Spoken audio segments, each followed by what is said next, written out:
અને આગળ વાત કરીએ તો સુરતના ઉધનામાં રહેણાંકમાં કચરો ફેંકાતા આક્રોશ જોવા મળ્યો છે। ખાડી સફાઈ બાદ કચરો રહેણાંકમાં જ ફેંકાતા લોકોમાં રોષ જોવા મળ્યો છે। રહેણાંક વિસ્તાર નજીક કચરાના ઢગ જોવા મળ્યા છે। સ્થાનિકોમાં ગંભીર બીમારીઓ ફેલાવાનો ભય પણ ફેલાયો છે। અધિકારીઓ અને કોન્ટ્રાક્ટરની મિલીભગતના પણ આક્ષેપ કરવામાં આવી રહ્યા છે। ત્યારે સ્થાનિક ધારાસભ્ય દ્વારા આક્ષેપ કરવામાં આવ્યા છે। કચરાનો સમયસર નિકાલ કરવા માંગ પણ કરાઈ છે। નિકાલ નહીં કરાય તો મોરચો લઈ જવાની પણ ચીમકી અત્યારે હાલ ઉચ્ચારવામાં આવી છે।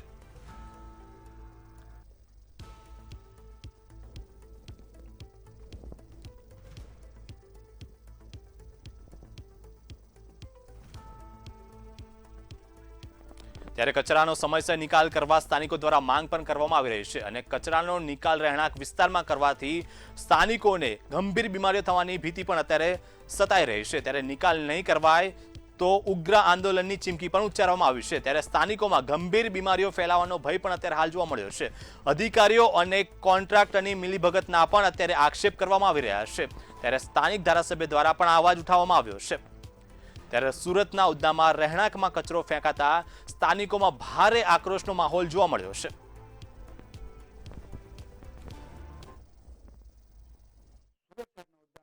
એક બાજુ જે રેસિડેન્ટ છે, બીજી બાજુ જે ઇન્ડસ્ટ્રીયલ છે ને ત્રીજી બાજુ જે સ્કૂલ ને વચ્ચે જે સુરત મહાનગરપાલિકા દ્વારા કચરાને ડુંગર ઊભા કર્યો છે। એ ખાસ કરીને વાત કરીએ જે ખાડીમાંથી કચરા કાઢીને બહાર રેસિડેન્સ વિસ્તારમાં મૂકી દેવામાં આવે છે। તે લઈને આપણી જોડે જે ધારાસભ્ય છે વિસ્તારને એમની જોડે વાત કરશું। શું કહેશું મનુભાઈ, આ જે કચરા છે જે ડમ્પિંગ સાઇટને જગ્યા છોડીને રેસિડેન્ટ વિસ્તારમાં મૂકી રહ્યા છે અને જે મહાનગરપાલિકાને જે કચરા જે દેખાઈ રહ્યું છે કે તાપી જે આપણે જે ગટર જે સાફ કરવાનું હતું ખાડી સફાઈ અભિયાનની અંતર્ગત જે પણ કચરા નીકળે છે ત્યાં મૂકે છે રેસિડેન્ટ વિસ્તાર, તો જે આરોગ્ય ડિપાર્ટમેન્ટ હોય કે મહાનગરપાલિકા હોય એ લોકોને આરોગ્યથી જે લોકો જે સ્થાનિક લોકોને ત્યાંથી એ લોકો જે કેમ જે જિંદગીથી ખેલવાડ કરી રહ્યા છે? પહેલી વસ્તુ તો એ કે ખાડીની સફાઈ હોય કે પ્રી મોન્સૂન સફાઈગીરી કામગીરી ક્યાંય બી ચાલતી હોય, ખાડીના કિનારે ચાલતી હોય કે ક્યાંય પણ સુરતમાં કોઈ પણ તો એનો જે કચરો ડમ્પિંગ થતો હોય એ ડમ્પિંગ કરવાની જગ્યા એની નક્કી કરેલી હોય છે અને એના કોન્ટ્રાક્ટરોને જ્યારે કોન્ટ્રાક્ટ આપવામાં આવે છે એટલે ખાડીમાંથી કચરો કાઢવો, એનો કાદવ કાઢવો અને કાદવ કાઢીને ટેમ્પામાં કે ટેન્કરમાં કે એના સાધનોમાં ભરી અને જે ઠેકાણે ડમ્પિંગ કરવાનું હોય છે એની જવાબદારી સાથે એને કોન્ટ્રાક્ટ આપવામાં આવે છે। તેમ છતાં આજે ખાડીના કિનારેથી આપણે ત્યાંની ખાડી અમારી રેવાનગરની ખાડીના કિનારેથી કચરો કાઢી અને એને ડમ્પિંગ બાજુમાં જ જો ઢગલા કર્યા હોય, બાજુમાં મોટા મોટા ડુંગર જેવા પહાડો કરી દીધા છે। આ કદાચ એક બે ટ્રક નથી, એક બે ટ્રેક્ટર નથી, હજારો ટ્રેક્ટર નથી, હજારો ને અસંખ્ય ટ્રેક્ટરોનો આ કચરાનો ઢેર કરેલા છે। મને લાગે છે કે આ ચોમાસાની અંદર એ જ કચરાની અંદર કોવાશે, એ કચરામાં પાણી જશે, એ કચરામાં ગંદવાળો ઊભો થશે, એ કૂતરા બિલાડા આ બધા કચરાની અંદર એ થશે અને એની અંદર જ નવા એ કાદવની અંદર જ નવા રોગો પેદા થશે, એના મચ્છરો પેદા થશે, એનું બ્રીડિંગ પેદા થશે। સુરતના સ્થાનિક ઉધનાના રહીશોને કેટલી તકલીફ પડશે। મારું આ જ કહેવું છે કે ખાડી કિનારે હોય કે કોઈ બી હોય, મહાનગરપાલિકાએ સુએજ ટ્રીટમેન્ટની વ્યવસ્થા કરી છે, કચરાના નિકાલની વ્યવસ્થા કરી છે, તો કચરાનો નિકાલ જ્યાં ડમ્પિંગ કરવાનો હોય એની અનુમતિ લઈને ત્યાં જ કરવો જોઈએ। આ કચરાના ઢેર, આ કચરાના જે ડુંગર છે, હું કમિશનરશ્રીને આના માધ્યમથી કમિશનરશ્રીને કહેવું છે અને મારા ઝોનના અધિકારીઓને કહેવું છે કે આ કચરો જ્યાં ડમ્પિંગ થયો છે એને સત્વરે અહીંયાથી ઉચકી અને એને જ્યાં ડમ્પિંગ ખરા અર્થમાં જ્યાં ડમ્પિંગ થતો હોય, જ્યાં કચરાનું ડમ્પિંગ થતું હોય ત્યાં આગળ એને કરવો જોઈએ। અહીંયા આટલા એના ડુંગર કચરાના ડુંગરો ન થવા જોઈએ અને જો આવનારા સમયની અંદર જો આ જ વસ્તુ રહી તો મારા કાર્યકર્તાઓ અહીંયાના રેસિડેન્ટના રહેણાંક અને ઇન્ડસ્ટ્રીમાં કામ કરતા અમારા કામદારો, આ લોકોના હિતમાં અમારે આગળ કદમ ઉઠાવવા પડશે અને કોર્પોરેશનની સામે અમારે એ કહેવું પડશે કે તાત્કાલિક અસરથી આ કચરો આ ડમ્પિંગ થયેલો છે એને અહીંયાથી ઉઠાવવો જોઈએ। અને વધારાની વાત એ કરું કે જે ઝોનમાંથી આ કચરાને કાઢીને ડમ્પિંગ કરવા માટેનું એ લોકોને કોન્ટ્રાક્ટ આપ્યો છે, એ કર્મચારીઓ જે કોન્ટ્રાક્ટદારો છે એ લોકોને બ્લેકલિસ્ટ કરવા જોઈએ જો આ કર્યું હોય તો ખોટું કામ। અને એ લોકોની પાસેથી પેનલ્ટી લેવી જોઈએ અને આ કચરો ઉઠાવરાવવો જોઈએ. કોર્પોરેશન શા માટે પોતાના ઘરનો ડબલ ખર્ચો કરે?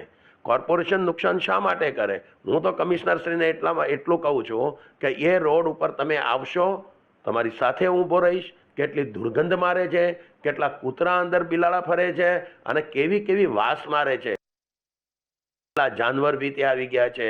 આ દરેક વસ્તુથી આખો એરિયા ત્રાહિમામ પોકારી ગયો છે. આના લીધે મારે આ મીડિયાના માધ્યમથી મારે કહેવું છે કે આને સત્વરે દૂર કરો અને ત્યાંને સાફ સફાઈ કરીને ચોખ્ખું કરો.